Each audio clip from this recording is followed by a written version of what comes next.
नमस्कार, आप देख रहे हैं Jitendra Rawat star India now 24। आइए रुक करते हैं आज की खास खबरों पर।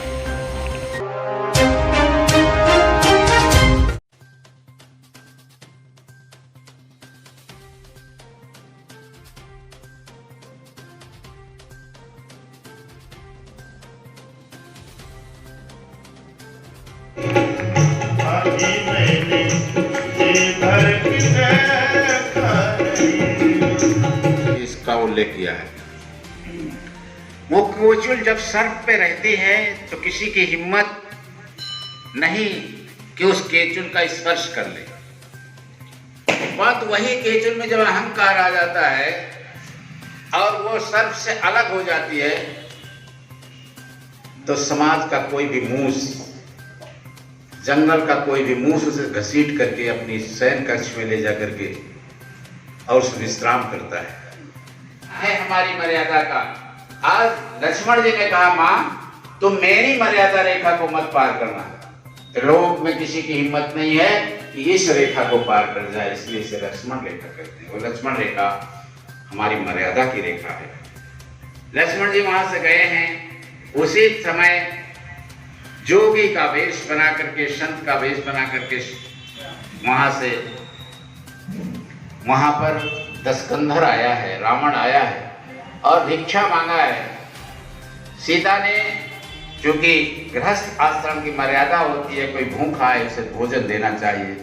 सीता ने भिक्षा लेकर के जैसे ही आई हैं, रावण ने कहा, मां अगर आप भिक्षा देनी चाहती हैं तो आप रेखा से बाहर आए, बंधी भिक्षा हम नहीं लेंगे।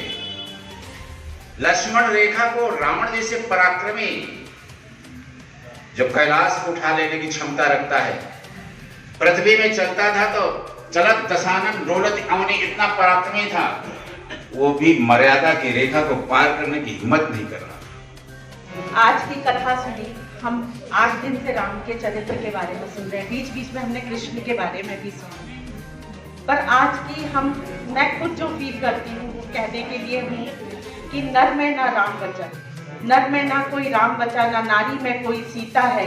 धरा बचाने के खातिर ना विष कोई शंकर पीता है।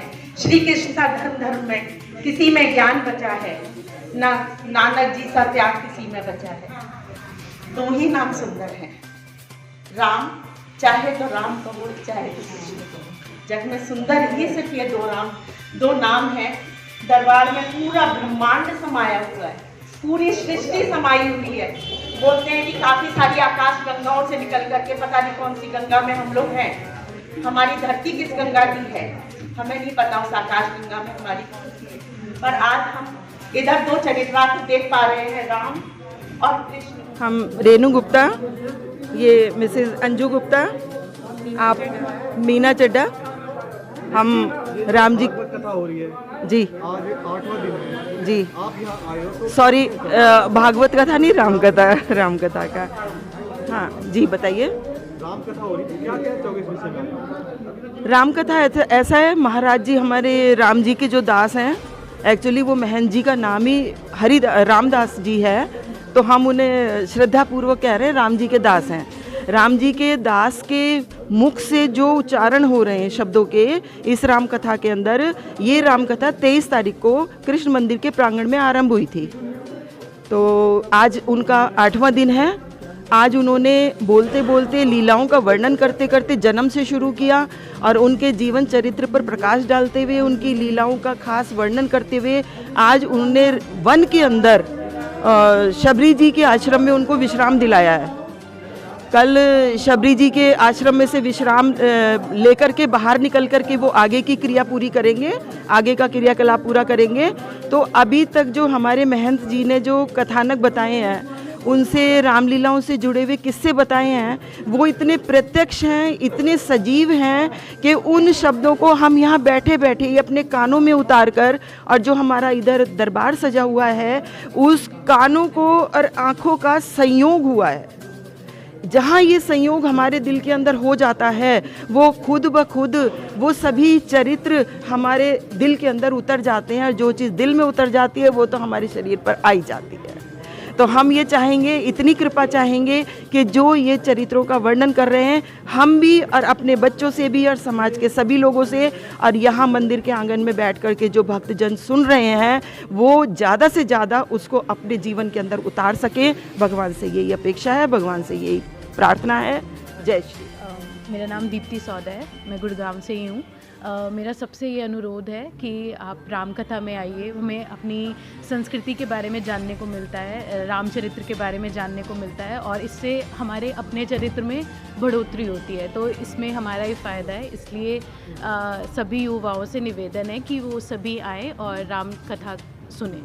धन्यवाद। कि एक बार राम जी और लक्ष्मण जी बैठे हुए थे वन में, तो लक्ष्मण जी राम जी से पूछते हैं कि हम इस वन में हमें आए हुए 10 साल हो गए, इस 10 साल में हम इतने ऋषियों से मिले तो हम इनके नाम तक भी नहीं याद रख पा रहे हैं। तो भगवान राम ने लक्ष्मण जी से कहा कि आप ये सब नाम के उसमें नहीं जाएं, बस आप हर ऋषि ने जो आपको शिक्षा दी है उस शिक्षा को ग्रहण करें और उस शिक्षा को अपने जीवन में उतारें।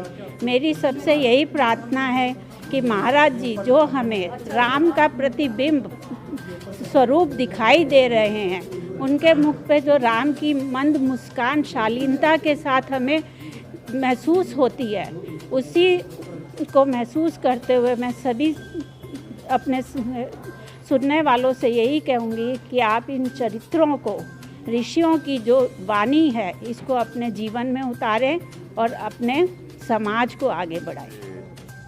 राम कथा में कल सीताराम नाम संकीर्तन हुआ है और लोग प्राय पूछते हैं कि सीताराम की महिमा क्या है नाम की।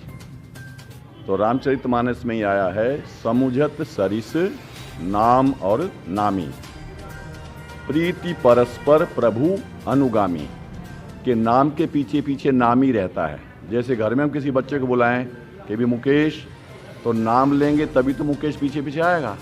तो हम उस नाम के बीच में, सीताराम नाम के बीच में ये महसूस करें कि जिसका हम नाम ले रहे हैं वो हमारे साथ खड़े हैं, हमारी बात सुन रहे हैं। और एक अंतिम बात कह दूं कि राम नाम कली अभिमत दाता, कलयुग में ये राम नाम जो भी हमारा ख्वाहिश है, मनोरथ है, उसको देने वाला है। क्यों? क्योंकि हित परलोक लोक पितु माता, परलोक में हमारा हित करेगा और इस लोक में भी राम नाम जो है हमारा माँ बाप है। ये राम नाम की महिमा। कथा के बारे में बहुत संक्षेप में मैं कह दूं कि कथा जो हमारे ग्रंथ हैं, उन ग्रंथों में जो कुछ वर्णन किया गया है, ये कथा व्यास उन सबको, उसका रस हमें बहुत ही सुपाच्य करके, बहुत डाइजेस्टिबल करके हमें पिलाते हैं। ये इसकी महिमा है। और जनरेशन गैप कथा के माध्यम से मिटता है। यहाँ 8 साल के बच्चे से लेकर 80 साल का आदमी भी होता है। हम जनरेशन गैप से पीड़ित हैं। सुंदरकांड में एक चौपाई कह के मैं अपनी बात बंद कर रहा हूँ कि जामवंत जी ने हनुमान जी से कहा कि आप अपनी शक्ति का स्मरण कीजिए, और पहली पंक्ति है, जामवंत के वचन सुहाए सुनी हनुमंत हृदय अति भाए। कि जामवन बुजुर्ग के वचन हनुमान जी नौजवान जी को बड़े अच्छे लगे, तो नौजवान को बुजुर्गों की बात अच्छी लगे। ये कथा से हमें प्रेरणा मिलती है, जनरेशन गैप मिलता है। धन्यवाद।